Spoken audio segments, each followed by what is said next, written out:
Let's talk about how to read chords in a chord chart.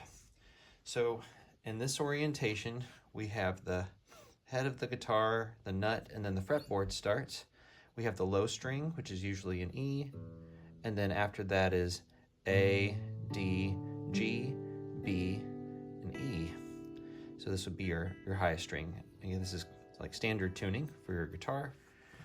It's the same if it's an electric. And this block right here will be the first fret, even though this little bar right here is the first fret. But on the fretboard, when you have directions to place your finger on frets 1, 2, 3, and so on, this block right here is the fret. This block is number 1, this is 2, this is 3, and 4, and so on. Let's see, now we have this as an example of a chord. And look up here, we have this thick black line, that is the nut.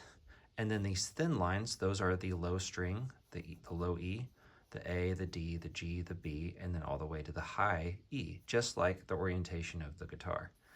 Then we have these X's and O's at the top, hugs and kisses, just kidding. The X's are directions not to play that note because we don't always play all of the strings of the guitar. And then the O's mean play that string, but you don't need to press down the string. Just play it what we call open. So this would be that circle right there on that first chord, the A minor chord.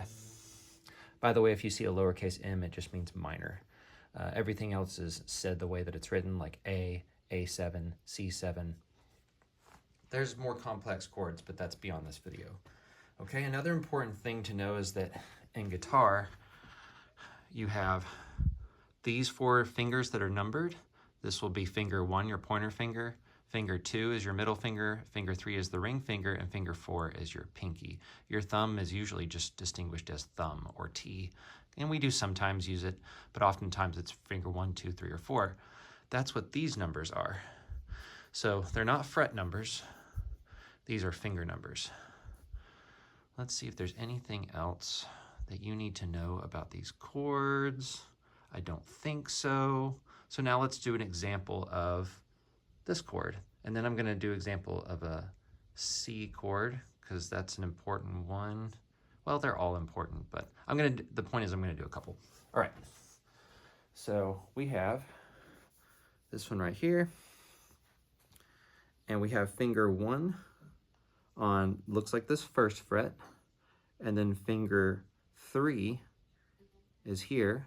And then finger 2, my middle finger, is right above it. And there we go. That will be my A minor chord. And I would play it, play these 5 strings, not this one. Okay, now let's look at, I said I was going to look at a C chord. So it says take your 3rd finger. We'll go, no, I'm not going to go in order because it's not always best to go in number order, okay? Or from like a 1st fret, 2nd fret, 3rd fret. Sometimes it's easier to start at a higher fret. So this time I'm going to start on my 3rd finger on the 3rd fret on the A string, my 2nd finger on the 2nd fret on the D string, and my 1st finger on the 1st fret on the B string. And there we go. That is my C chord. And once again, I'm playing only 5 of the strings and not the low string. How about this D? That looks like a weird one.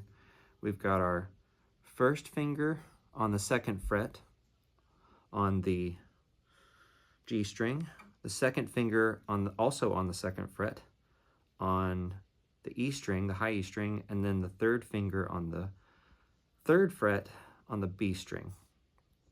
And we only play 4. So there we go.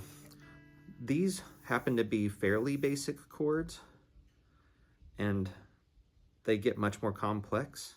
And there's also more than one way to play these chords, but this is really great for learning your chords. And when you go to research, how do I play such and such a chord, you'll possibly get multiple ways of playing the same chord with different shapes, different fingers, different strings, and so on. So hopefully that helps. Let me know in the comments if you have a question, and like and subscribe this video.